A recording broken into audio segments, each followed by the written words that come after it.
Sou da igreja da paz do Senhor, amém? Está fraco, sou da igreja da paz do Senhor, amém? Amém. Tem alguém que nos visita nessa noite pela primeira vez? Levanta sua mão. Amém. Sejam bem-vindos no nome do Senhor Jesus. Esse não é outro lugar a não ser a casa de Deus e a entrada da porta dos céus. Amém. Hoje é um dia especial para vocês, que Deus trouxe vocês aqui também, porque Ele tem algo para a vida de vocês. Eu trago saudações do Ministério do Senhor dos Exércitos para a igreja. Estive lá domingo pregando, a igreja fez 21 anos de aniversário. Então estive lá no bairro Assunção, em São Bernardo, pregando na comunidade evangélica Senhor dos Exércitos, o pastor Daniel. Amém? E quero também felicitar os pais pelo Dia dos Pais, né? No meu caso, eu não sou pai, eu sou pai. Meu filho mais velho fala que eu sou pai, eu sou pai e mãe. Então eu sou pai. E não tem coisa mais gostosa. Eu tenho um filho mais velho, meu, tem 27 anos. Ele já é pai de dois. Tenho 2 netinhos. Um Miguelzinho de 2 anos e meio. E a Alice de 7 meses. E como foi minha surpresa ontem, era mais ou menos antes da meia-noite. E o celular começa a mandar mensagem, aí eu pego a mensagem e está escrito assim: daqui a alguns minutos será o Dia dos Pais. Eu gostaria de te agradecer pelo pai que você foi para mim. Porque hoje eu sou pai, meu filho mais velho, e dizendo assim: eu sei o trabalho que eu dei para o senhor. E ele falava assim na mensagem: pai, eu quero dizer para o senhor que o senhor não tem filho. Além de um filho, eu quero agradecer para o senhor por ter ensinado os caminhos do Senhor. E eu quero dizer que você também tem um amigo. Amados, por toda a luta que nós passamos, por toda a experiência de vida, eu fiquei olhando esse jovem subir aqui no nosso testemunho. Eu fico olhando alguns testemunhos da igreja que nós sabemos, e as pessoas estão firmes na presença do Senhor. A palavra do Senhor diz lá em Provérbios: ensina a criança no caminho no qual ela deve seguir, porque mesmo quando ela estiver velha, ela se desviará dele. Então a Bíblia está falando que uma criança, uma pessoa, ela pode até se desviar dos caminhos do Senhor, mas lá pode estar até na sua velhice. A Bíblia diz que ele vai se lembrar do Senhor. O Senhor fez isso com Manassés. O Senhor fez isso com o rei quando ele estava no calabouço, preso por Babilônia, preso entre as suas narinas. E ele disse que ele se lembrou do Deus do seu pai. A Bíblia diz que o Senhor fez assim com um homem também, com um homem chamado Jonas, que ele não quis pregar para um lugar, ele foi para o outro. O Senhor colocou ele dentro do ventre de um grande peixe, e diz que dentro do ventre do grande peixe, ele se lembrava do tempo que ele ia na casa, ele se lembrava. O interessante é que ele estava dentro do ventre de um peixe, e o Espírito Santo estava dentro do peixe e dentro do coração de um homem que estava dentro do ventre de um grande peixe. Olha aí, Deus! Não há dimensão para Deus agir, não há profundidade para o Espírito Santo de Deus ir. Verdade, Deus. Eu digo para vocês, pai, que estão aqui: pai é aquele que cria. Porque eu tenho na família pessoas que são pais adotivos que adotaram, e é considerado, os filhos consideram como pai, porque pai é aquele que cria, aquele que está do lado. O homem, ele nunca dá o carinho que uma mãe dá. Essa experiência eu tenho de pai, porque o homem, ele não consegue dar o carinho que uma mãe dá para um filho. O pai, ele supre a necessidade dele do lar. Ele pode, por mais que ele ame um filho, ele não consegue, ele age muito. O homem age muito em cima da razão. O homem é razão, o homem é provedor. A mãe não, a mãe é carinho. Eu estava olhando aqui a pastora, quando o seu pai foi ministrar a ceia, ela correu lá e abriu o cálice do pai. Eu não tinha enxergado isso, mas a mulher enxerga isso. Você talvez não enxergou isso. Talvez, eu não sei, o varão estava ministrando, não sei se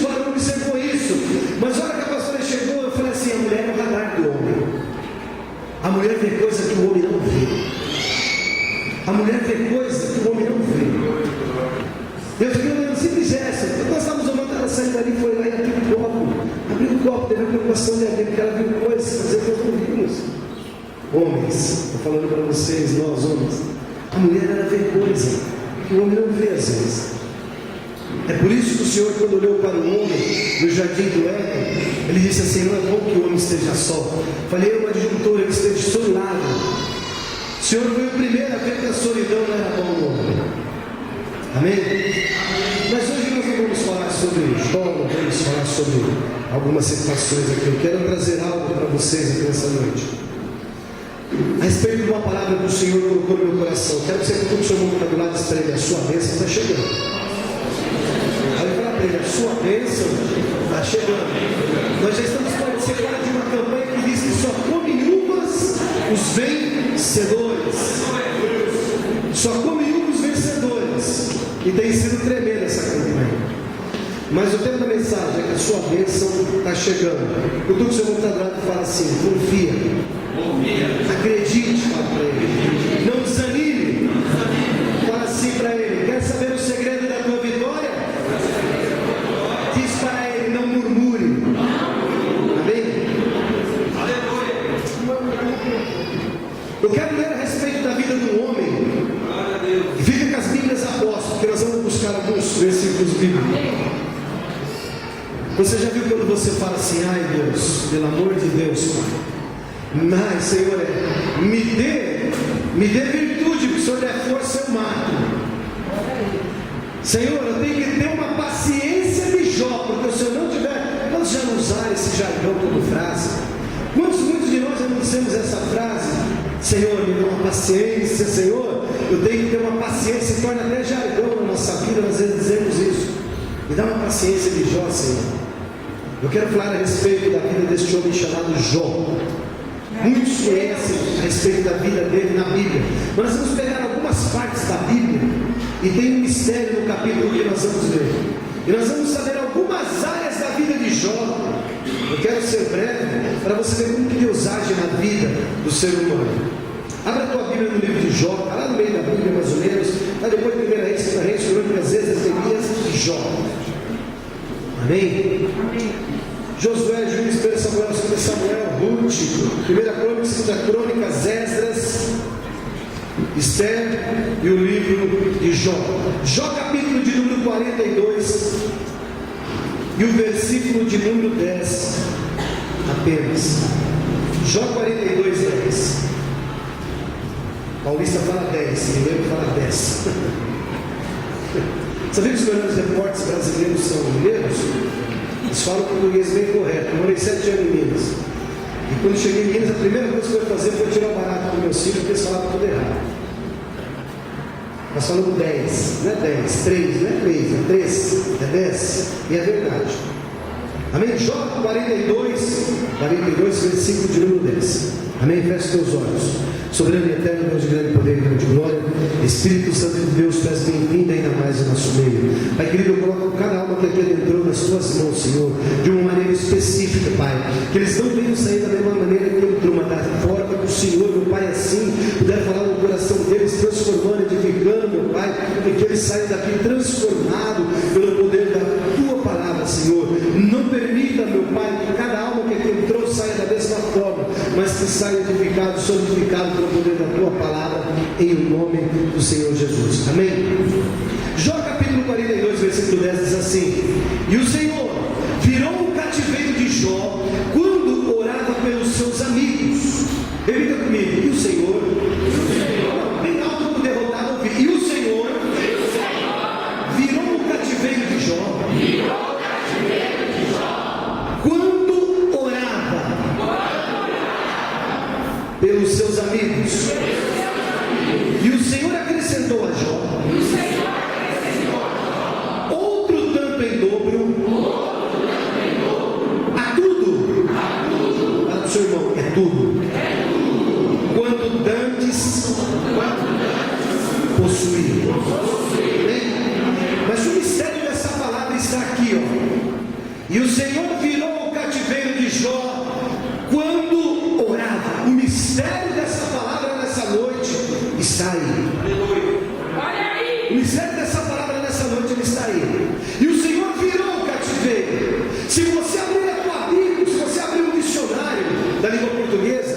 e procurar a palavra cativeiro, você vai achar nada menos e nada mais na forma literal, que cativeiro significa uma ação no qual uma pessoa ela está cativa em um ambiente ou em uma situação ou em qualquer coisa parecida. Cativeiro é nada mais e nada menos uma ação na vida de uma pessoa que está cativo em determinada circunstância ou em determinado ambiente ou em qualquer circunstância da sua vida. Cativo é aquilo que está preso, é aquilo que está cercado, é aquilo que está cerrado, fechado, é aquilo que a pessoa não tem liberdade de nada. Isso é o sentido da palavra cativo. E começamos aqui. E o Senhor virou o cativeiro de Jó. O que é virar o cativeiro? Virou uma situação no qual Jó estava cativo, no qual Jó estava preso, no qual Jó estava alienado, no qual Jó não conseguia sair. A Bíblia diz que quando Jó estava orando, lá em Jó 42:10, o Senhor virou o cativeiro. Então quer dizer, o Senhor reverteu a situação, o Senhor mudou a situação, o Senhor transformou a situação de Jó, ponto. Quando ele orava pelos seus amigos. Olha aí. Que amigos eram esses, irmãos? Olha aí, Jesus. Agora nós vamos entrar no profundo com Deus agora. Para nós entendermos esses amigos de Jó, nós precisamos saber algumas áreas da vida de Jó. O que aconteceu com Jó? A vida de Jó, para vocês entenderem, a Bíblia diz o seguinte a respeito de Jó. Olha só, eu quero que vocês entendam uma coisa. Existem 7 áreas na vida de uma pessoa, no mínimo, que o inimigo tenta prender. Existem 7 áreas, ou na sua vida ou na minha vida, que o inimigo tenta cercar você, tenta cercar a tua vida e tenta prender você, para levar você cativo em alguma situação. A primeira área, uma das primeiras áreas, é o nosso relacionamento com Deus. É uma das primeiras áreas que o inimigo tenta agir na vida de uma pessoa. É inibir, é na área do relacionamento nosso com Deus. A segunda área que o inimigo gosta muito de atuar e agir é na área das finanças. Você já viu aquela mulher que casa com você e fala assim: ai amor, com você eu moro até debaixo da ponte. Já viu aquela que fala isso? Olha aí, Deus. Meu amor, eu vou até onde você for, eu vou, meu irmão. Pode ser debaixo de chuva, pode ser debaixo de tempestade, pode ser debaixo disso, daquilo. Eu sempre falava para os meninos da igreja, falava assim: amado, quer conhecer a mulher com quem você vai casar? É fácil. Observa ela. Eu fui pregar perto de Mato Grosso do Sul, fui pregar na igreja batista, tinha 5.000 pessoas. Falei: varão, você quer conhecer a varoa que você quer casar? Senhor, meu ungido está aí, sapateia, pula, pega fogo, Deus fala em línguas, fala em 3 línguas, 10 línguas, 15 línguas. Aí chega lá, põe a mão dela pela cabeça e fala: olha, eis que Deus me revela que o seu ungido é naquela pessoa. Fala: oh Senhor, já sai até no mistério, Olha aí, Jesus. Observa ela com a mãe dela e o pai dela dentro da casa. Você está namorando, jovem? Observa a tua mulher lá dentro da casa com a família dela. Vê como ela é com a família, com o pai, com a mãe, com os irmãos, do jeitinho que ela é lá. Não se preocupa não, com o passar do tempo ela vai ser com você, viu? Não se preocupa não. E a mesma coisa o varão. Se preocupa não, observa o vaso aí que você quer casar com ele, mas observa ele, lá dentro da casa dele, se ele respondeu ao pai, se ele é bom, começa a reparar ele lá dentro da casa, como que é o convívio, se ele é um filho obediente, começa a observar lá dentro os costumes lá, para depois você não vir chegar jogando a culpa em Deus. Deus transforma, Deus molda, mas muitas vezes no relacionamento do casamento vão passando por luta, e se Deus não entrar no negócio, se não tiver conhecimento da palavra, a coisa vai se desfazendo, o inimigo vai agindo. E eu vou ler algo dentro da Bíblia que vai mexer com você aqui, ó, é a respeito da vida de Jó. Nós vamos falar de algumas áreas da vida de Jó que o inimigo agiu na vida dele. Olha só, terceira área, na área da família. O inimigo gosta de entrar nessa área da família. Você não vê aquele que vai lá, toca você e fala assim: aí, Cadê o Deus que você está servindo aí? Cadê o Deus que você está servindo? Você está indo para a igreja. Estou vendo é familiar. E Jesus disse: olha, os maiores inimigos não é o de fora não, é o das nossas próprias casas, é o de dentro, não é o de fora não. Você sabia que a Bíblia diz que certa feita os irmãos de Jesus, os parentes de Jesus, foram pegar Jesus para prender? Falou: não, vamos tirar ele, está louco, está lunático. Você sabia que a Bíblia fala? Está na Bíblia. Os próprios parentes de Jesus foram pegar Jesus para arrancar. Ele falou: não, está ficando louco. Está na Bíblia. A própria família contra. Outra área que o inimigo gosta de agir é na vida emocional do ser humano. A área emocional é a área que ele mais tenta desequilibrar e tirar de nós o nosso foco. É na área emocional. Quinta área, na saúde. Sexta área, nos relacionamentos amistosos e profissionais. O inimigo ele gosta de entrar nessa área para agir. Sétimo, um dos mais perigosos também, na vida conjugal. Na vida conjugal, ele tem maestria para entrar e tentar destruir casamentos e relacionamentos. Mas Deus pode te dar a vitória. Por quê? Em João 8,32 a palavra do Senhor diz: conhecereis a verdade, e a verdade vos libertará. Libertará do que? Em João 8,32 está falando. Se é para libertar, é de algo que você está cativo. Se é de algo que você está cativo, é de algo que você está preso. Então o Senhor quer libertar. A partir do que você conhece a verdade, a palavra ela te liberta você e tira você de tudo isso. Aqui em Jó 42:10 do que nós lemos, já está quase no final do livro de Jó. Já está lá nos finalmente do livro de Jó. O Senhor está quase para abençoar Jó agora. Então Deus aqui ele começa falando na palavra em Jó 42:10 assim, ó. E o Senhor virou o cativeiro de Jó, quer dizer, o Senhor virou toda a circunstância que aprisionava a vida de Jó. Então nós vamos saber nessa noite qual que era o cativeiro de Jó. Ele tinha um cativeiro. Qual que era o cativeiro dele? Então agora ficou fácil. Agora nós vamos lá em Jó, capítulo de número 1, para nós saber qual que era o cativeiro de Jó. Aleluia, Deus. Jó capítulo 1. Vamos ver qual que era o cativeiro de Jó. Volta lá no começo para nós entendermos a palavra. Para vocês terem uma ideia, esse sofrimento de Jó começou na vida dele quando ele tinha aproximadamente 70 anos de idade. Presta atenção, 70 anos de idade começou esse sofrimento, segundo os estudos, que ele era filho de Sagar. Começou o sofrimento na vida de Jó quando ele tinha aproximadamente 70 anos de idade.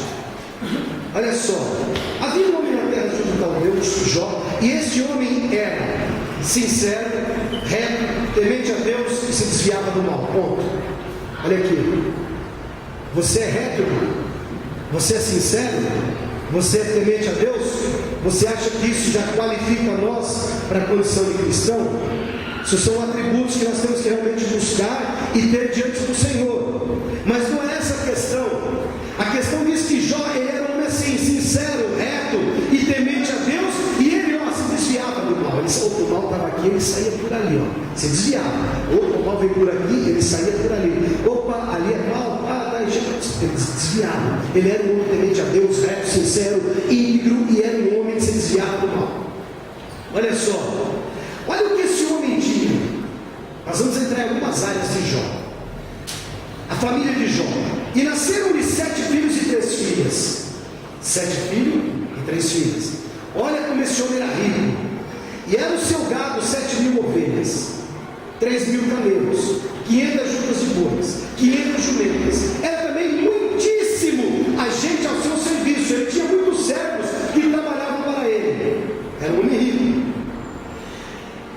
De maneira que esses homens eram maior do que todo do Oriente. Ele era um homem maioral do Oriente. Ele era um homem de posse. Ele era um homem rico. Ele era um homem sincero. Ele era um homem temente a Deus. Ele era um homem íntegro. Tudo isso era na vida de Jó. E não era só isso na vida de Jó.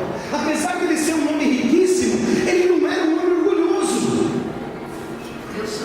Olha só aqui, olha só a piedade de Jó. E os seus filhos faziam um banquete em casa de cada um seus dias, enviava e convidava suas 3 irmãs a comer e a beber com eles. E sucedia, pois, que tendo decorrido o turno de dia dos seus banquetes, enviava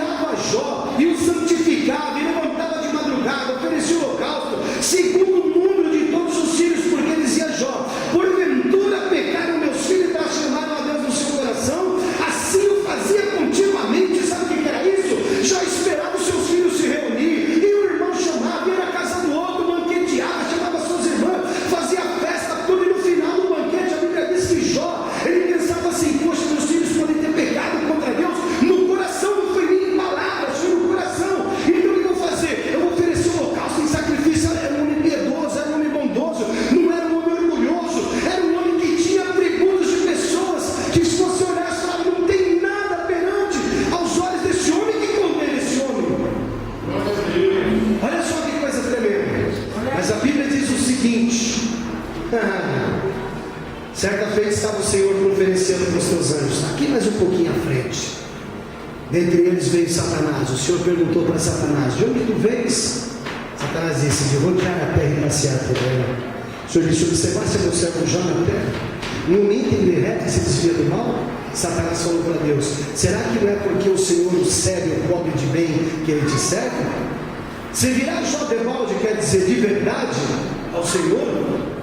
Está aqui em tudo quanto ele tem, quer dizer, já começou uma aposta na eternidade. Aí já começou uma aposta na eternidade entre Deus e o diabo. Já começou uma aposta ali, o diabo sabia que isso é perdedor. Já começou na eternidade, já colocou a bancarrota, um negócio ali. Satanás falou assim: então toca tudo quanto ele tem para você ver se ele não vai te negar.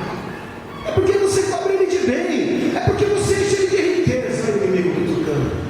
O Senhor falou assim: vai e toque em tudo quanto ele tem, só não toque na vida dele, porque a vida dele me pertence. Olha só, sabe o que aconteceu? Olha aqui, ó. E disse o Senhor a Satanás: esse tudo quanto ele tem, capítulo 1, versículo 12, está nas suas mãos, somente contra ele não estende a tua mão. E Satanás saiu da presença do Senhor. Ah, amados, eu vou parar por aqui agora. Olha aqui para frente.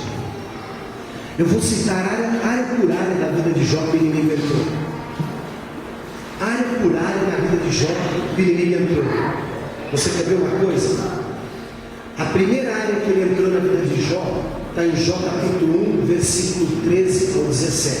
Então Deus falou para Satanás: vai e toque tudo quanto ele tem, só não toque na vida dele. E a Bíblia diz que Satanás saiu da presença de Deus e foi tocar em Jó.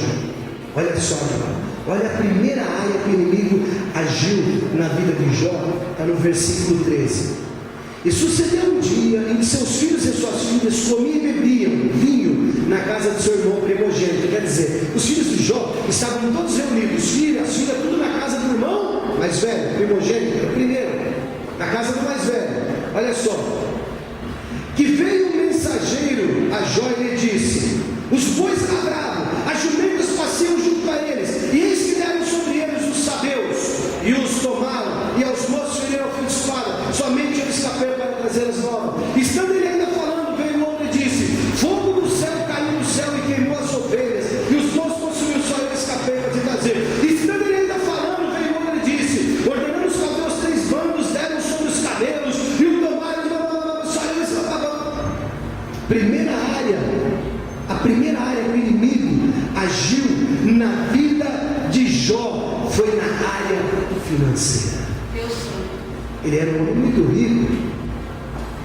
Olha aqui, Jó, só eu escapei. Veio os sabeus, veio esse, veio aquele, entraram, mataram os camelos, mataram tudo que era de finanças da parte desse homem, da riqueza que ele tinha. O inimigo já começou a entrar nessa área das finanças. E isso não é diferente com nós. Isso muitas vezes acontece na nossa vida quando nós fazemos algo mal sucedido, quando nós entramos em alguma situação que nos leva também na nossa área financeira a enfraquecermos também. Às vezes por falta de visão, às vezes nós entramos numa forma inesperada, e quando você vê, você está numa situação constrangedora. Olha só, a primeira área que ele entrou, matou todos os animais, matou os camelos, matou a junta de bois, matou as ovelhas, foi matando tudo. A primeira área que ele agiu.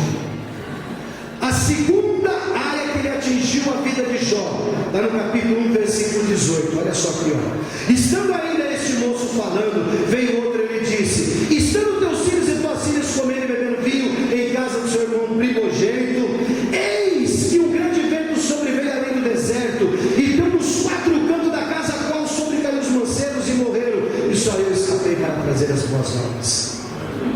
Segunda área que o inimigo agiu na vida de Jó foi na área familiar. Olha aqui, Jó, deu um vento do norte, sul, leste, oeste, foi lá e estavam seus filhos todos reunidos, banqueteando, ó, morreu todos. Como você ficaria numa situação dessa? Tem gente que por muito menos blasfema contra Deus. Jesus é assim mesmo. Tem gente que por muito menos deixa de estar na presença do Senhor. Tem gente que por muito menos fala: eu vou, mas não estou mais aguentando essa luta. Que luta? E nós às vezes achamos que é luta. Olha a luta de Jó. Começou aos 70 anos de idade sem sofrimento na vida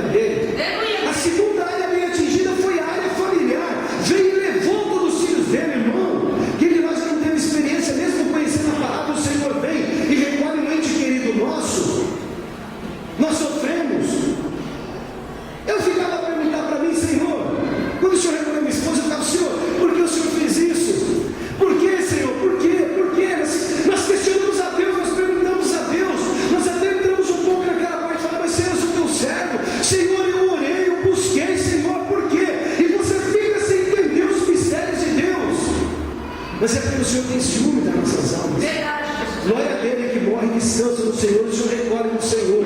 Glória a Deus. Olha só, a terceira área que atingiu a vida de Jó, está no capítulo 2 e o versículo de número 1, 7 a 8. E vindo outro dia que os filhos de Deus vieram apresentar-se perante o Senhor, também Satanás entre eles veio se apresentar ao Senhor. Então o Senhor disse a Satanás: de onde tu vem? De novo ele, né? De rodear a terra e passear por ela. E disse o Senhor a Satanás: observaste o meu servo Jó, porque ninguém é na terra semelhante ao homem, sincero, reto, temente a Deus, desviando-se do mal, e que ainda retém a sua sinceridade. Olha, irmão, ele ainda estava retendo a sua sinceridade, ele estava sendo justo. E havendo Medusa incitado contra ele para consumir sem causa, olha só o que Satanás falou para Deus, ó. Então Satanás respondeu ao Senhor e disse: pele por pele, e tudo quanto o homem tem te dará pela sua vida. Estende, porém, a tua mão e toca nos seus ossos e na carne, e verás sereno blasfema na tua face. E disse o Senhor a Satanás: eis que está na tua mão, poupa, porém, a tua vida. Então Satanás saiu da presença do Senhor e feriu a Jó com uma chaga maligna, desde a planta dos pés ao alto da cabeça. Olha aqui, ó. A terceira área que Satanás atingiu a Jó foi na saúde. Deus falou assim para ele: falou, será que se nós não tocar na pele dele, pele por pele, ou aquele ditado olho por olho e dente por dente, né? Surgiu daí. Toca na pele dele, toca na carne dele, arranca, vai ver se ele vai blasfemar contra ti. O Senhor falou: então vai, só não toca na vida dele. Aí disse que ele, Jó ficou com vários, era como se fosse uma